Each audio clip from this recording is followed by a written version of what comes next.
इंसान को बचाने, पापों से छुड़ाने, मृतकों को जिलाने मेरा मसीह आया।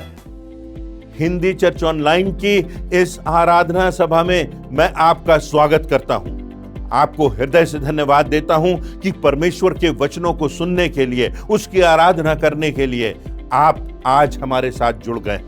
परमेश्वर आप सबों को आशीष दे, हम सबों के जीवन अनुग्रहित हों, आशीषित हों, ऐसी मेरी याचना है। जब मसीही जीवन जीने की बात होती है तो अक्सर बात होती है प्रेम की, दया की, क्षमा की, दुश्मनों के लिए प्रार्थना करने की, उनसे प्रेम करने की, बुराई का बदला अच्छाई से देने की।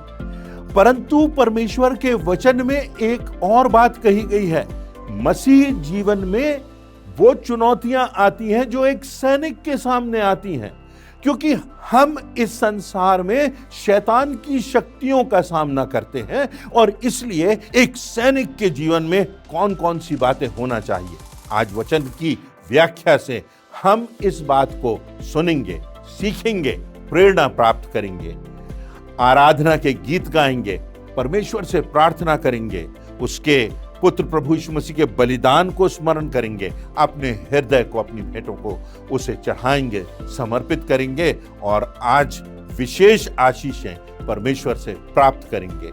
आइए हम इस आराधना में आगे बढ़ते हैं। हिंदी चर्च ऑनलाइन की आराधना में उपस्थित आप सभी को जय मसीह की। परमेश्वर का धन्यवाद हो कि उसने हम सबको सुरक्षित रखा, आशीषित किया।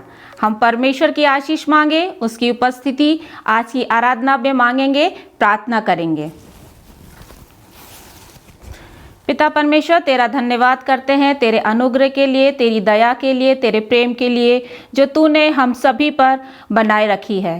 पिता, तुझसे विनती करते हैं आज की आराधना पर तेरी उपस्थिति रहे, हमारा गीतों को गाया जाना तुझे भाए। जब तेरे वचन का प्रचार तेरे दास के द्वारा होता है, वो वचन हमारे जीवनों में बहुत शायद से फलवंत होने वाला हो सके। पिता, जब हम तेरी मेज में शामिल होते हैं तो हम अपने पापों का अंगीकार करने वाले हो सके, हम देने वाले हो सके, ऐसा तो हमें मन दे। संपूर्ण आराधना पर तेरी उपस्थिति और तेरी आशीष को मांगते हुए इस विनती को अपने उद्धारकर्ता प्रभु यीशु मसीह के नाम से मांगती हूँ, आमीन। यह की स्तुति करो, हे यहोवा के दासों, स्तुति करो, यहोवा के नाम की स्तुति करो। यहोवा का नाम अब से लेकर सर्वदा काल तक धन्य कहा जाए। उदयाचल से अस्ताचल तक यहोवा का नाम स्तुति के योग्य है। यहोवा सारी जातियों के ऊपर महान है और उसकी महिमा आकाश से भी ऊंची है। हम उस महान परमेश्वर की स्तुति में, उसकी आराधना में कुछ गीत और कोरस गाएंगे। हम बड़े उत्साह के साथ ताली बजाते हुए उत्साह से, खुशी से इन गीतों को गाएंगे।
दुश्मन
बाइबल के नए नियम में दूसरे तिमुथियुस की पुस्तक में पौलुस प्रेरित एक मसीही जीवन को समझाते हुए, एक मसीही जीवन की व्याख्या करते हुए 3 उदाहरण हमारे सामने रखता है।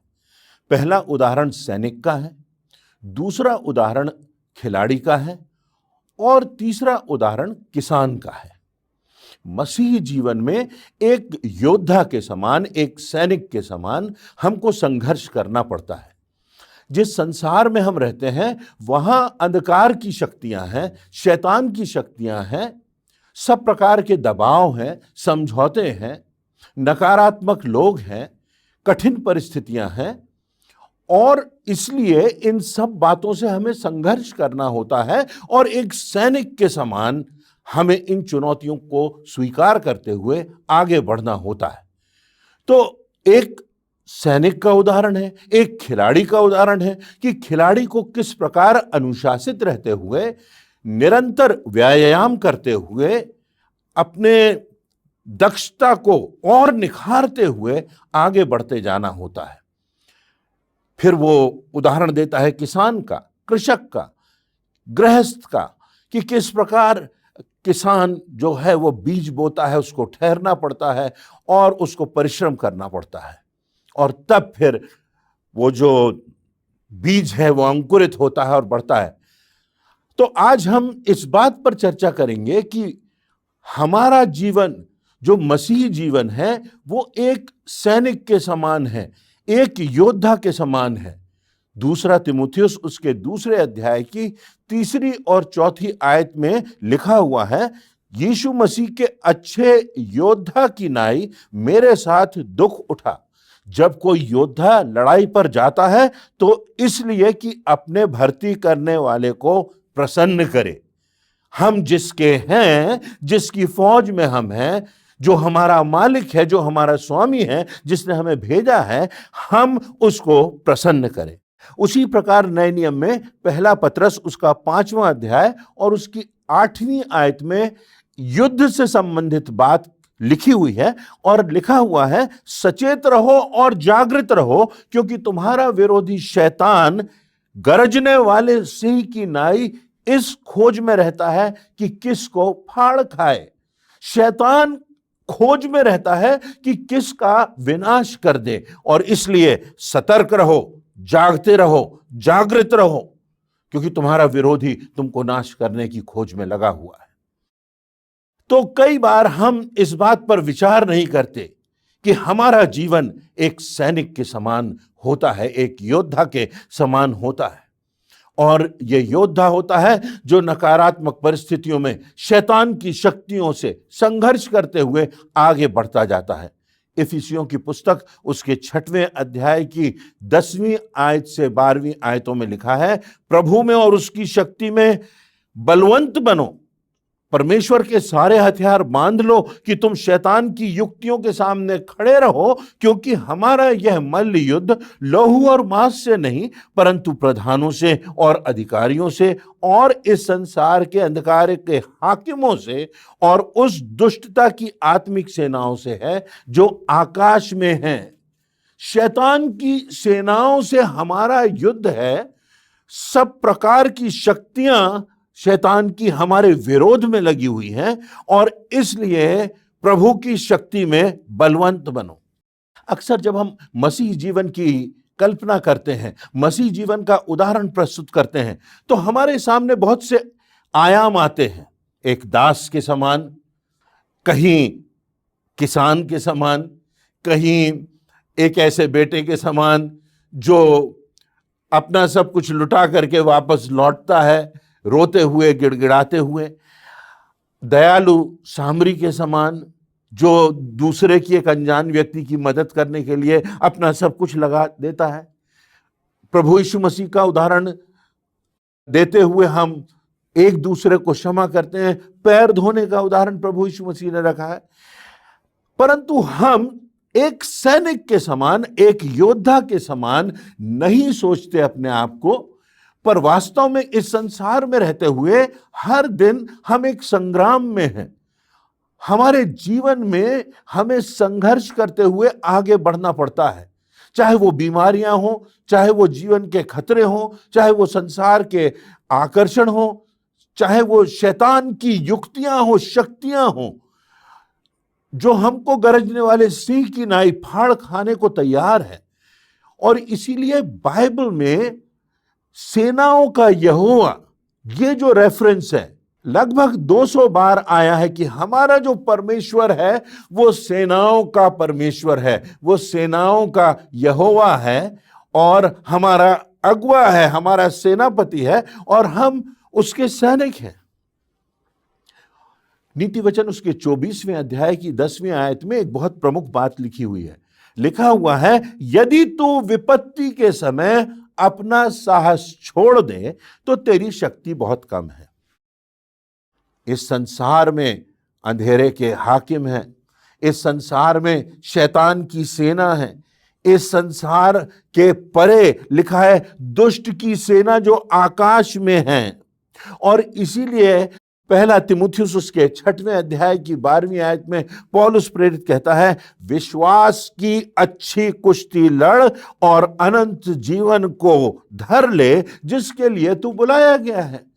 इस संसार में विश्वास के साथ तू दृढ़ता से आगे बढ़ता जा।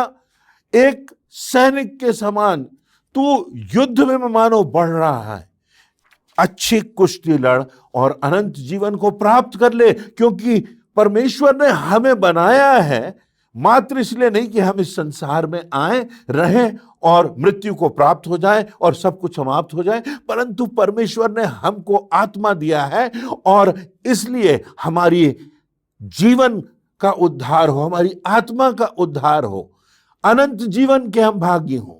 इसलिए वो कहता है कि तू विश्वास की अच्छी कुश्ती लड़, विश्वास को थामे रह, अपने विश्वास में मजबूत रह, परमेश्वर की ओर देखता रह। हमारा परमेश्वर सेनाओं का परमेश्वर है। पुराने नियम में यदि हम देखें बाइबल में तो बहुत से परमेश्वर के लोग हुए और ये लोग जो हुए ये योद्धा थे, ये सैनिक थे, ये शूरवीर थे। यहोशू का उदाहरण देख लीजिए, गिदोन का उदाहरण देख लीजिए, शिमशोन, एलीशा, एलिया, दाऊद, ये सब पराक्रमी लोग थे। इन्होंने युद्ध लड़े, इन्होंने संग्रामों की अगुवाई की और इस बात को स्पष्टता से हम वचन में देख सकते हैं कि हमारा जो युद्ध होता है वो मात्र जमीन और आसमान और समुद्र तक सीमित नहीं होता जैसे किसी देश की सेना होती है, परंतु हमारा जो युद्ध है वो आत्मिक सेनाओं से है। हमारा जो युद्ध है उसमें हमारा हृदय संलग्न है, उसमें हमारा मन है, उसमें हमारी मानसिकता है, उसमें हमारी आत्मा है और हमारा जो ये युद्ध है वो अंधकार की सेनाओं से है। संघर्ष से भरा हुआ जीवन होता है किसी भी मसीह का।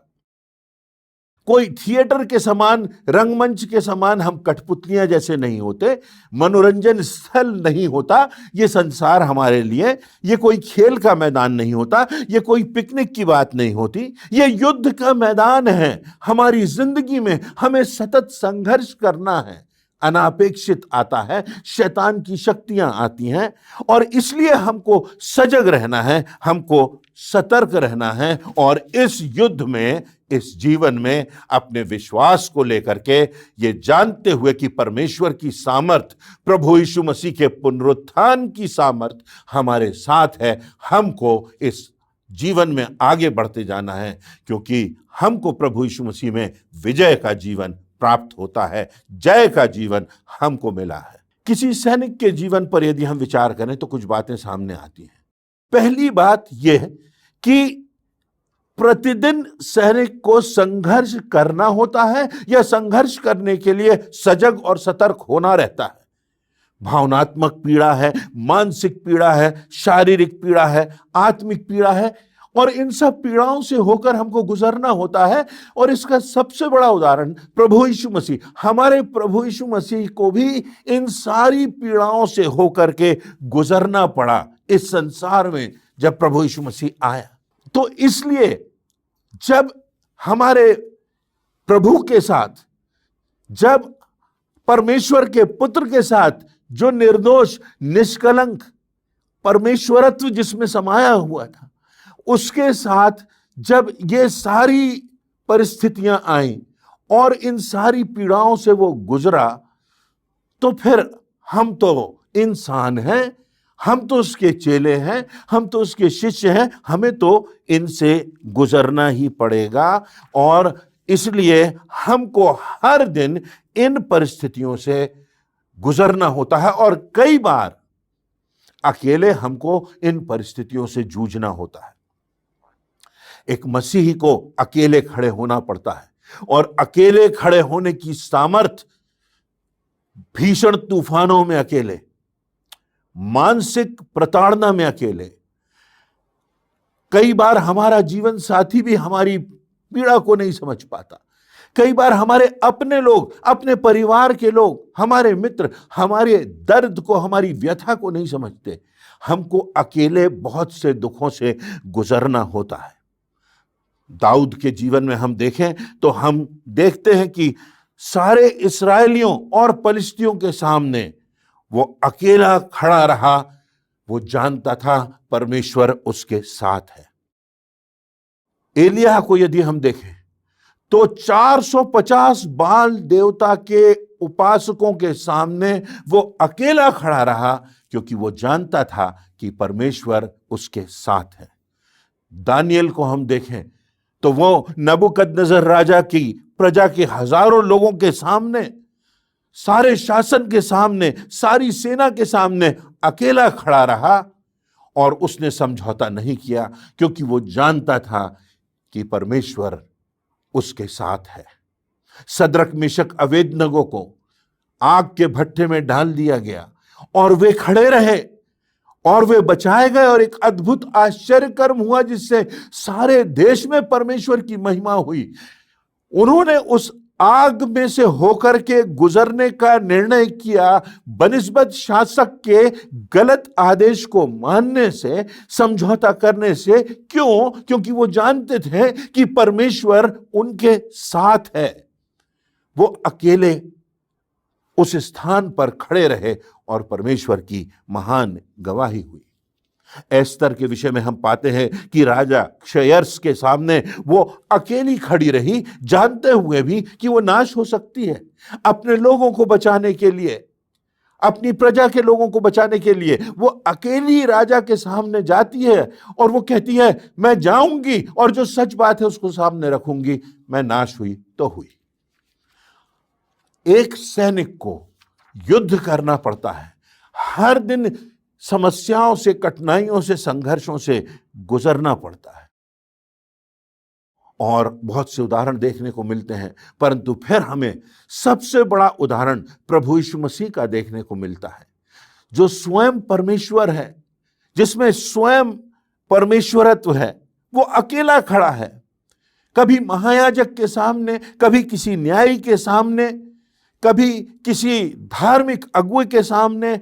वचन में वर्णन है हन्ना कैफा के सामने, महासभा के सामने, यहूदियों के सामने, भीड़ के सामने, गेत्सेमनी बाग में हेरोदेस का सामना करते हुए, सिपाहियों का सामना करते हुए, सूबेदारों का सामना करते हुए, क्रूस पर भीड़ के सामने प्रभु यीशु मसीह अकेला क्रूस पर है और अकेला वो यातनाओं को सह रहा है और संघर्ष से गुजर रहा है। परंतु वो जानता है कि अंतिम विजय हमारी है। हम जानते हैं कि अंतिम विजय हमारी है और इसलिए हमको इस संसार में हर दिन युद्ध करने के लिए तैयार रहना है, संघर्ष करने के लिए तैयार रहना है, क्योंकि आत्मिक प्रहार हम पर किए जाएंगे। हमको शैतान की शक्तियों का सामना करना होगा। दूसरी बात, किसी सैनिक के विषय में यदि हम देखें तो हम देखते हैं कि सैनिक का जीवन अपने लिए नहीं होता। वो स्वयं के लिए, स्वयं के स्वार्थ के लिए, स्वयं के हित के लिए नहीं जीता, परंतु वो अपने देश के लिए, अपने राजा के लिए, अपने लोगों के लिए वो सैनिक संघर्ष करता है, युद्ध करता है, यहां तक कि अपनी जान की बाजी भी लगा देता है।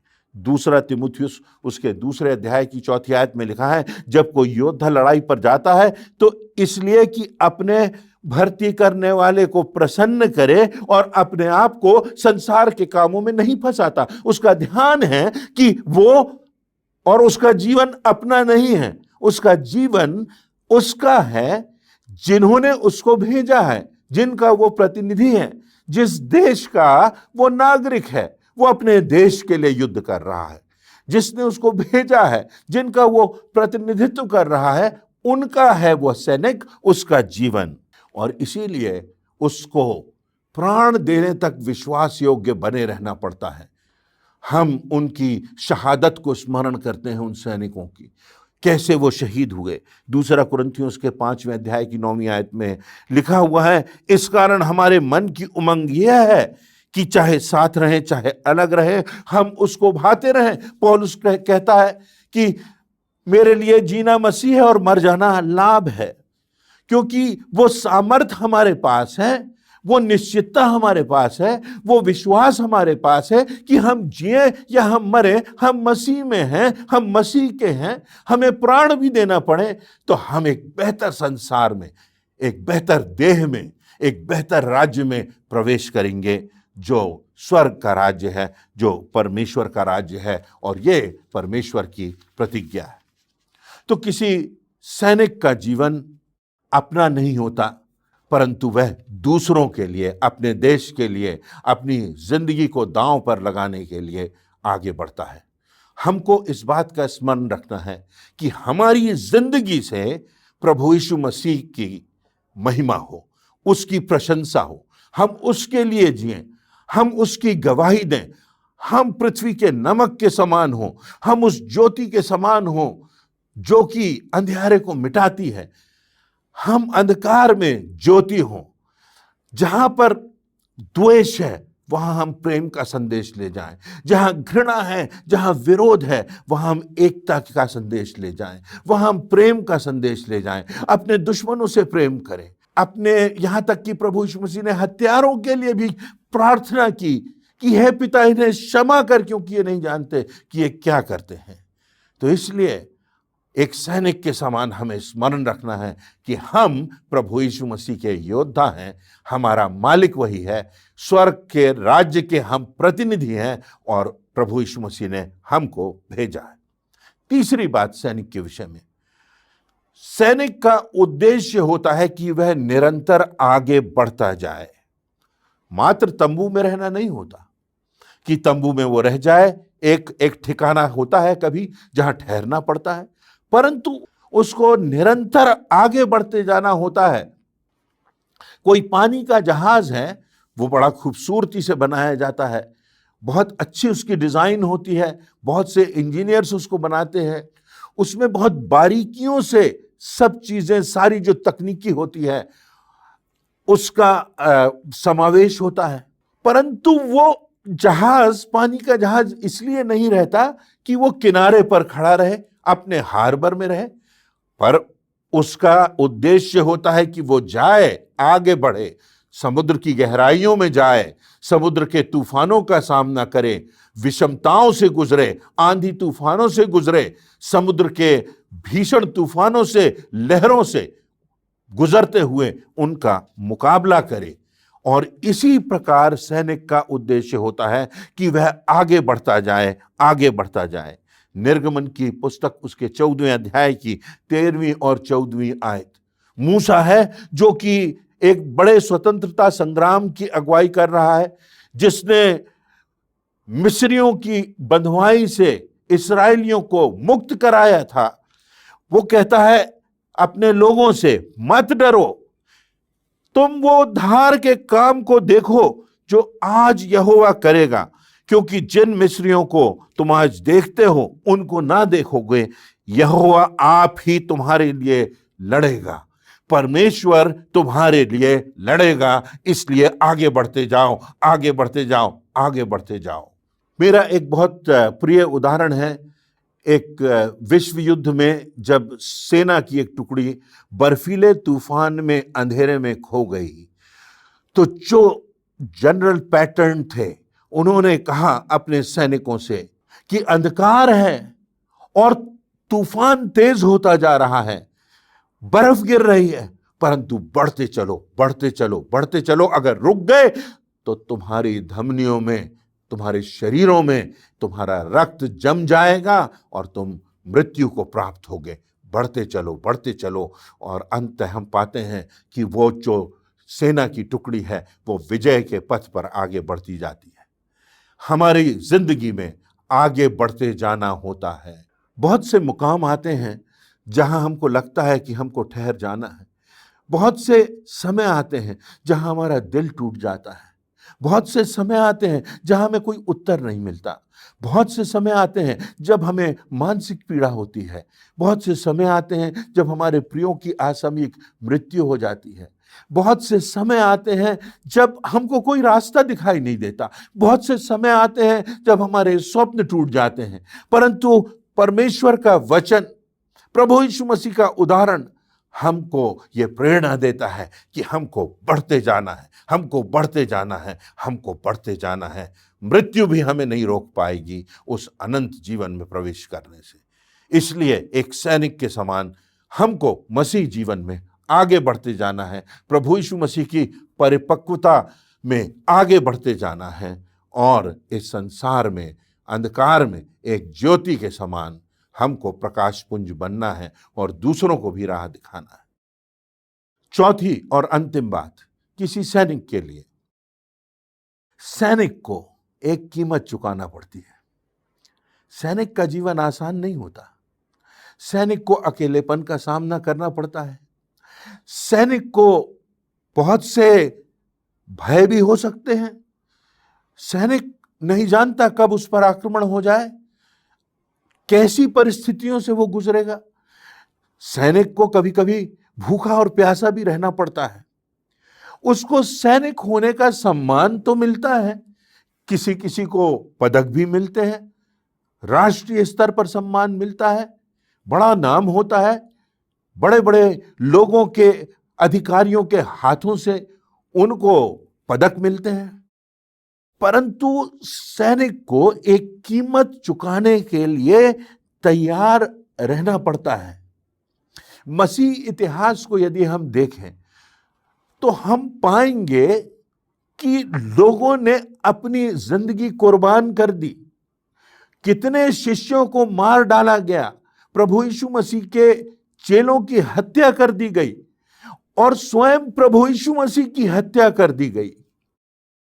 खून से लिखा हुआ इतिहास है मसीहत का, कीमत चुकाई गई है। आज जहां हम खड़े हैं, क्या हमें इस बात का एहसास है कि हमको उद्धार मिला है? आज भी यदि हम उद्धार से बाहर हैं तो प्रभु यीशु मसीह हमको बुला रहा है। आज भी हमारे लिए उद्धार पाने का अवसर है। आज भी हमारे लिए अनंत जीवन का द्वार खुला हुआ है। आज भी हम कैसी भी स्थिति में हो, प्रभु यीशु मसीह हमको बुला रहा है और हम उस उद्धार को प्राप्त कर सकते हैं। और जिन्होंने उद्धार पाया है, हम परमेश्वर को धन्यवाद देते हैं और प्रयास करते हैं कि दूसरे भी प्रभु यीशु मसीह के उस उद्धार का, उस प्रेम का, उस क्षमा का स्वाद चख सकें कि उनको भी अनंत जीवन प्राप्त हो। परंतु इसके लिए कितने लोगों ने, लाखों करोड़ों लोगों ने अपनी जान की बाजी लगाई है, अपना रक्त बहाया है, कीमत चुकाई है ताकि हम इस उद्धार को प्राप्त कर सकें। स्वयं प्रभु यीशु मसीह ने हमारे पापों को धोया है, अपना रक्त बहाया है कि हमारे पाप धुल सके, हमें उद्धार मिल सके, हमारे पापों की कीमत चुकाई जा सके। तो हम अपने जीवन को देखें और हम इस बात को सीखें कि हमको एक सैनिक के समान जीना है। हम में वो विश्वास, दृढ़ता, वो संकल्प होना चाहिए कि हमको आगे बढ़ते जाना है, क्योंकि परमेश्वर हमारे साथ है। और जब परमेश्वर हमारे साथ है तो हमारा कोई कुछ नहीं बिगाड़ सकता। हमारी विजय कभी कभी स्थगित तो हो सकती है, परंतु अंतिम विजय हमारी है। हमको आगे बढ़ते जाना है। तो आज हमने एक सैनिक का उदाहरण देखा। सैनिक को हर दिन संघर्ष करने के लिए तैयार रहना पड़ता है और या तो संघर्ष से गुजरना पड़ता है।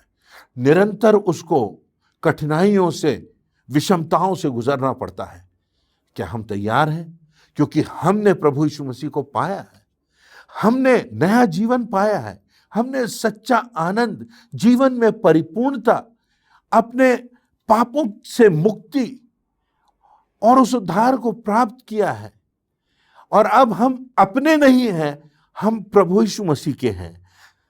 तो जो दूसरी बात है वो ये कि सैनिक का जीवन अपने लिए नहीं होता, परंतु उसके लिए होता है जिसने उसे भेजा है।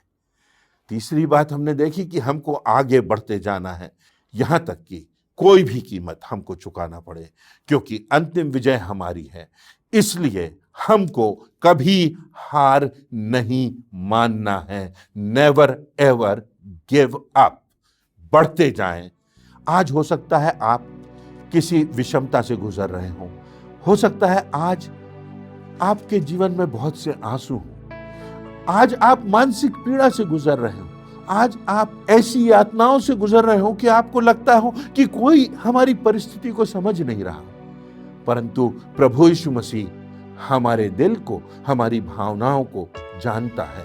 हमारी पीड़ा का एहसास उसे भी है, क्योंकि उसने भी हर एक पीड़ा की चरम सीमा को सहा है। और इसलिए हम आगे बढ़ते जाएं, जानते हुए कि विजय हमारी है। प्रभु यीशु मसीह ने मृत्यु पर विजय प्राप्त की है, हम भी मृत्यु पर विजय प्राप्त करेंगे, क्योंकि हमारा विश्वास है कि हमारा परमेश्वर हमारे साथ है। परमेश्वर इन वचनों से हम सबों को आशीष दे। आज के प्रेरणादायक वचन के लिए हम प्रभु के सेवक को धन्यवाद देते हैं। परमेश्वर का अनुग्रह उनके ऊपर बना रहे और आज का ये वचन हमारे पाँव के लिए दीपक और मार्ग के लिए उजियाला ठहरे। अब समय है हम सब प्रभु की बियारी में सहभागी हों। प्रभु भोज में सहभागी होने से पहले हम अपने मनों को तैयार करेंगे इस गीत के द्वारा।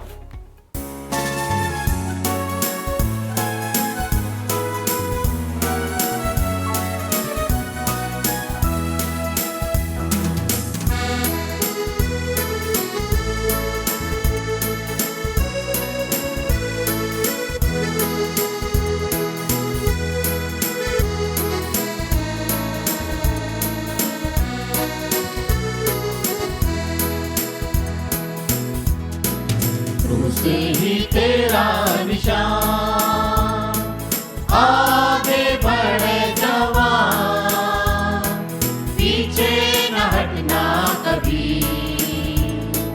यीशु है तेरी चट्टान, क्रूस से ही तेरा निशान, आगे बढ़े जवान, पीछे न हटना कभी। तेरी चट्टान, क्रूस से ही तेरा निशान, तेरे ही खातिर आया जगत में तुझको बचाने को। तेरे ही खातिर आया जगत में तुझको बचाने को। यीशु ने खोला, तेरे ही खातिर यीशु ने खोला मुक्ति के द्वार को। क्रूस से ही तेरा निशान, आगे बढ़े जवान, पीछे न हटना कभी। यीशु है तेरी चट्टान, तेरा निशान। आइए हम अपने विश्वास के अनुसार प्रभु भोज की बियारी में शामिल हों। प्रभु यीशु मसीह ने जिस रात वह पकड़वाया गया, उसने रोटी ली और धन्यवाद करके उसे तोड़ी और कहा, ये मेरी देह है जो तुम्हारे लिए है, मेरे स्मरण के लिए यही किया करो। इसी रीति से उसने बियारी के पीछे कटोरा भी लिया और कहा, यह कटोरा मेरे लहू में नई वाचा है, जब कभी पियो तो मेरे स्मरण के लिए यही किया करो। आइए हम इस प्रभु भोज में परमेश्वर की आशीष मांगे। आइए हम प्रार्थना करें। सर्वशक्तिमान परमेश्वर पिता, आपके बलिदान के लिए, आपके प्रेम के लिए हम आपका लाखों लाख धन्यवाद देते हैं। होने दे खुदा बाप, जब हम इस पवित्र बियारी में शामिल होते हैं तो पूरी आत्मा से, पूरे विश्वास से होने वाले बन सकें और हम सबों के जीवन से आपके नाम को महिमा मिले। सारा आदर, सारी महिमा आप ही को देते हैं। इस प्रार्थना को यीशु मसीह के नाम से मानते हैं, आमीन। प्रभु की मेज तैयार है, अपने विश्वास के अनुसार इसमें शामिल हों।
आइए हम सभी अपने स्थान पर खड़े हो जाएं।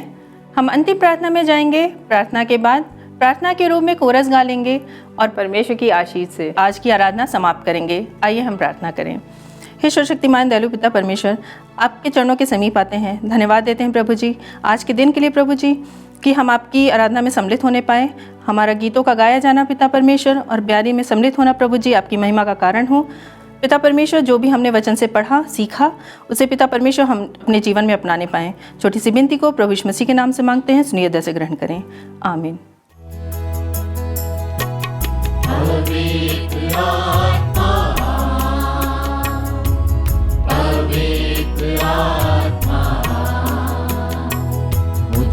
चल मसीह के चरणों में पवित्र आत्मा, पवित्र आत्मा, पवित्र आत्मा, मुझे ले चल मसीह के चरणों में पवित्र आत्मा। तेरे लिए यीशु, तेरे लिए, सिर्फ तेरे लिए यीशु, तेरे लिए, सिर्फ तेरे लिए यीशु, तेरे लिए मैं हाथ उठाता हूँ। पवित्र आत्मा, पवित्र आत्मा, ले चल मसीह के चरणों में पवित्र आत्मा।